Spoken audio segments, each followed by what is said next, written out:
আজি উপস্থিত আছো বজালী জিলাৰ ঠাইখিনি কি নাম বুলি কয় পশ্চিম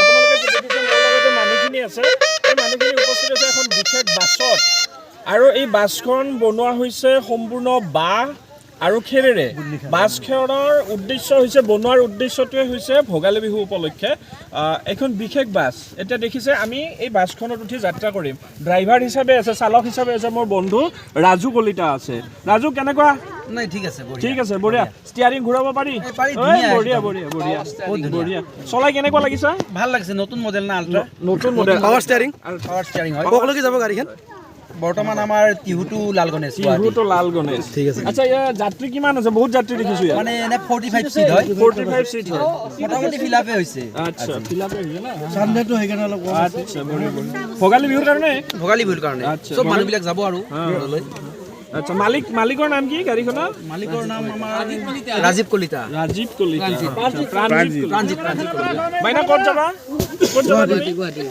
গুৱাহাটীত যাবা এই বঢ়িয়া মই চেষ্টা কৰিম মানুহখিনি এখেতসকল যিসকল আছে এখেতসকলৰ যদিও অকণমান আমি ধেমালি কৰিছোঁ কিন্তু এইটো এটা মানে আটাইতকৈ ডাঙৰ কথা যে এখন বাছ বনোৱাটো ভোগালী বিহুক উদ্দেশ্য কৰি বাছ বনোৱাটো ইয়াৰে মুখ্যতঃ কথাটো হৈছে যে ইয়াৰে যিখিনি নতুন প্ৰজন্মৰ যিখিনি যুৱক আছে তেখেতসকলে বনাই উলিয়াইছে আৰু তেখেতসকলে যিখিনি বনাইছে বহুত কষ্ট কৰি বনাইছে সেইটো কাৰণে আপোনালোকক ভিডিঅ'টো দেখুৱাব খুজিছোঁ কওকচোন আপোনালোকে কওক প্ৰাণজিত কওক আৰু এখেত মূল পৰিকল্পনাকাৰী বাছখনৰ তো কওকচোন কেনেকুৱা এই ধাৰণাটো আপোনালোকৰ মনলৈ কিয় আহিল নতুন কৰি আমি এটা চিন্তাধাৰা কৰিলোঁ যে বাছ এখন নতুন কৰি বনাম বুলি ভাবিলোঁ বছৰ ধৰি আমি বেলেগ বনাই থাকোঁ এইবাৰ বাছ এখন বনাম বুলি ভাবিছোঁ আচ্ছা প্ৰত্যেক বছৰ কিবা এটা নতুন পৰিকল্পনা কৰা হয় এইবাৰ কিবা এটা নতুন কৰিম বুলি ভাবি বাছটো বনালোঁ হয়তো সচৰাচৰ আমাৰ লোৱাৰ আছামত কোনো কৰা নাই এইবাৰ আমি প্ৰথম কৰিছে ভাল লাগিছে ইমান ধুনীয়া এটা পৰিকল্পনা ভোগালী বিহুক লৈ আপোনালোক সকলোকে শুভেচ্ছা দিছোঁ আৰু মোৰ দাদা আছে দাদা খুব গান মানে এনেকুৱা সামাজিক কামত বহুত লাগি থাকে অনুপ কলিতা অনুপ দা কওক কেনেকুৱা আজি ইয়াত নমস্কাৰ কণীমাৰা গাঁৱত ইমান ধুনীয়া এটা অনুষ্ঠান হৈছে ভাল লাগিছে আৰু বন্ধু কিশোৰ গোস্বামী আহি আৰু ভাল লাগিল নিশ্চয় আপোনাৰ সহযোগ পাই আমাৰ ভাল লাগিল এনেকুৱা উদ্যমী ডেকা ল'ৰা থাকিলে আমাৰ জাতিটোৰ মান বৃদ্ধি হ'ব এইটো এটা আমাৰ পৰম্পৰা আৰু এনেকৈ আমি সকলোৱে ভোগালী বিহুত লগ হওঁ লাহে লাহে হয়তো এই পৰম্পৰাটো কিছু মানে আমাৰ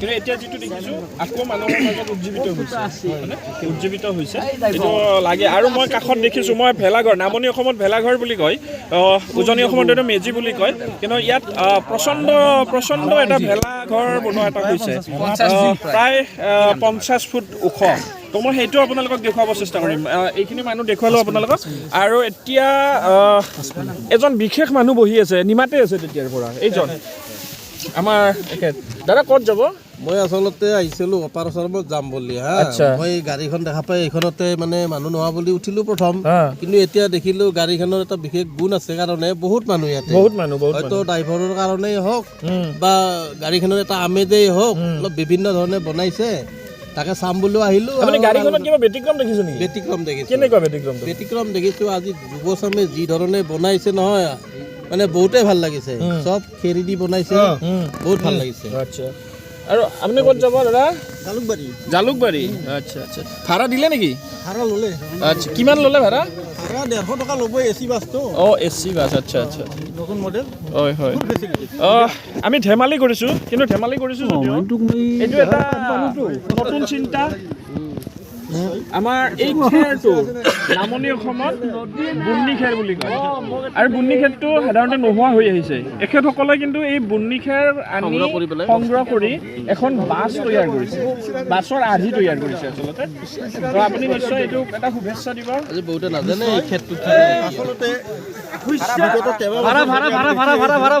এই যে ক'ত দিয়া আছে ভাড়া ক'ত দিয়া আছে ভোগালী বিহুটো খুব সুন্দৰভাৱে তেখেতসকলে পালন কৰি আছে আৰু এইটো এটা আমাৰ গোটেই বঙালীৰ কাৰণে এটা উল্লেখনীয় কথা আমি এটা লক্ষ্য কৰিছোঁ দেখিছোঁ যে যিহেতু বিহুৰ উৎসাহ অসমীয়া জাতিৰ বাপতি সাহোন বিহু এই বিহুটো বিশেষকৈ উজনি অসমত উজনি অসমৰ মানুহে যিধৰণে পালন কৰে আমাৰ নামনি অসমত ইয়াৰ প্ৰভাৱটো খুব কম দেখা যায়। নামনি অসমৰ সংস্কৃতিটো অকণমান উজনি অসমতকৈ অলপ বেলেগ কিন্তু যিয়ে নহওক এই যে কণিমাৰা খাটাঠেৰ চুবাবাসীৰ ৰাইজে এই বিগত বছৰবোৰৰ দৰে তেখেতসকলে নতুন নতুন চিন্তা নতুন নতুন পৰিকল্পনাৰে এই ভোগালী বিহুটো উদযাপন কৰি আহিছে।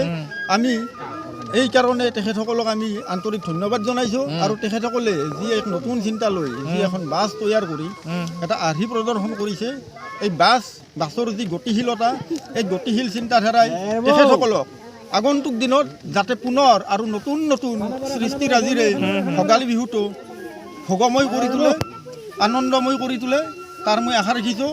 আৰু আমি এই খাটাঠেৰ চুবাবাসী ৰাইজক আমি ধন্যবাদ জনাইছোঁ।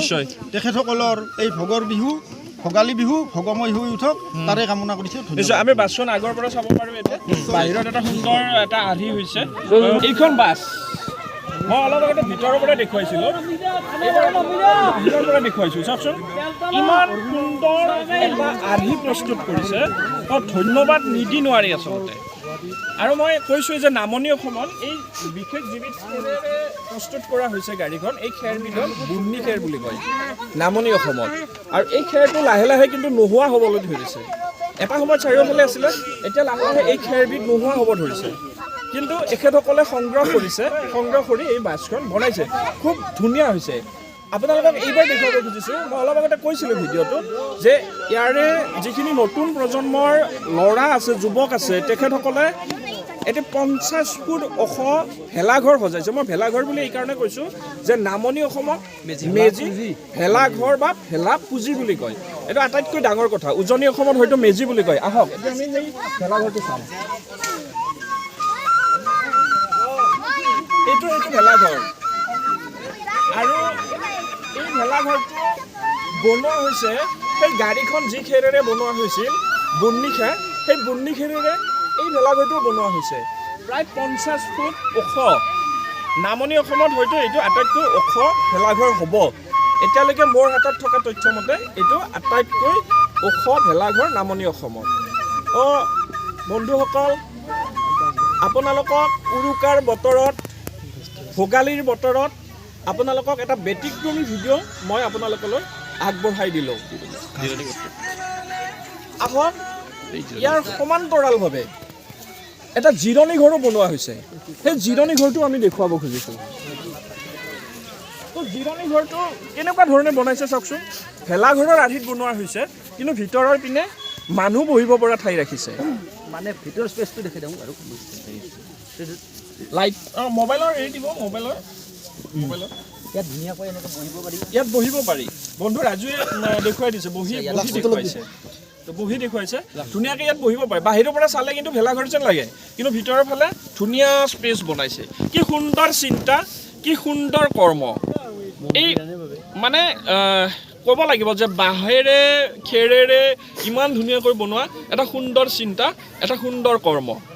আমি এনেকুৱা কৰ্মক হয়তো উৎসাহ যোগাবই লাগিব, এনেকুৱা কৰ্মক আমি হয়তো মানুহৰ মাজলৈ লৈ যাবই লাগিব। মোৰ আটাইতকৈ ভাল লগা কথাটো হৈছে সাম্প্ৰতিক সময়ত মানুহৰ মাজৰ পৰা, অসমীয়া সমাজৰ পৰা ক্ৰমশ হেৰাই যাব ধৰা এটা বস্তু, সেয়া হৈছে ঢেঁকী। আপোনালোকে চাব পাৰে, এয়া ঢেঁকী প্ৰদৰ্শন কৰিছে। আকৌ এয়া অকল প্ৰদৰ্শনৰ কাৰণে নহয়, কিন্তু এটা একদম সঁচা ঢেঁকী, কাঠৰ এটা ঢেঁকী। আৰু এই ঢেঁকীটো বন্ধু ৰাজুই দেখুৱাই আছে। এইটো ঢেঁকী আপোনালোকে চাওকচোন, এইটো ঢেঁকী, এইটো কি কাঠৰ ঢেঁকী কোনোবাই জানে নেকি? শাল কাঠ। তাৰমানে শাল কাঠ এতিয়া নোপোৱা হৈছে লাহে লাহে, কিন্তু এই ঢেঁকীটো শাল কাঠৰ ঢেঁকী। মানে আপোনালোকে ভাবিছোঁ কিমান পুৰণি ঢেঁকী হ'ব পাৰে, এতিয়াও সংৰক্ষণ কৰি ৰাখিছে। আৰু এই ঢেঁকীটোকে কণিমাৰাৰ এই খাটাঠেৰ চুবাৰ যিখিনি আমাৰ সমাজকৰ্মী আছে, যিখিনি যুৱচাম আছে, তেখেতসকলে আজি প্ৰদৰ্শন কৰিছে। এইটো আমাৰ কাৰণে আটাইতকৈ ভাল কথা। লাহে লাহে নোহোৱা হ'ব ধৰিছে। এতিয়া ইয়াৰ আধুনিকৰণ হৈছে, আৰু আধুনিকৰণ হ'লেও কিন্তু এই ঢেঁকীৰ প্ৰয়োজন এতিয়াও আছে। এইকাৰণে আছে যে ই অসমীয়া সংস্কৃতিৰ লগত ওতঃপ্ৰোতভাৱে জড়িত। আৰু আমি আশা ৰাখিম এনেকুৱা ঢেঁকী থাকক। এই ঢেঁকীয়ে অসমীয়া সংস্কৃতিৰ লগতে নহয়, ই কিন্তু মানুহৰ জীৱনৰ সুস্থতাৰ লগতো জড়িত। এইকাৰণে জড়িত, যিয়ে এই ঢেঁকী দিব পাৰে তেওঁৰ কিন্তু বহু বেমাৰ আজাৰৰ পৰা তেওঁ ৰক্ষা পাব পাৰে। কাৰণ এই ঢেঁকী দিয়াটো এটা সাংঘাতিক ধৰণৰ ব্যায়াম, সেই কথাটো আমি জানো ভালকৈ। ঠিক আছে বন্ধুসকল, আপোনালোকে ভিডিঅ'টো চাই কেনে পালে কমেণ্টত নিশ্চয় জনাব আৰু মই আশা ৰাখিম ভিডিঅ'টো নিশ্চয় আপোনালোকে ভাল পাব।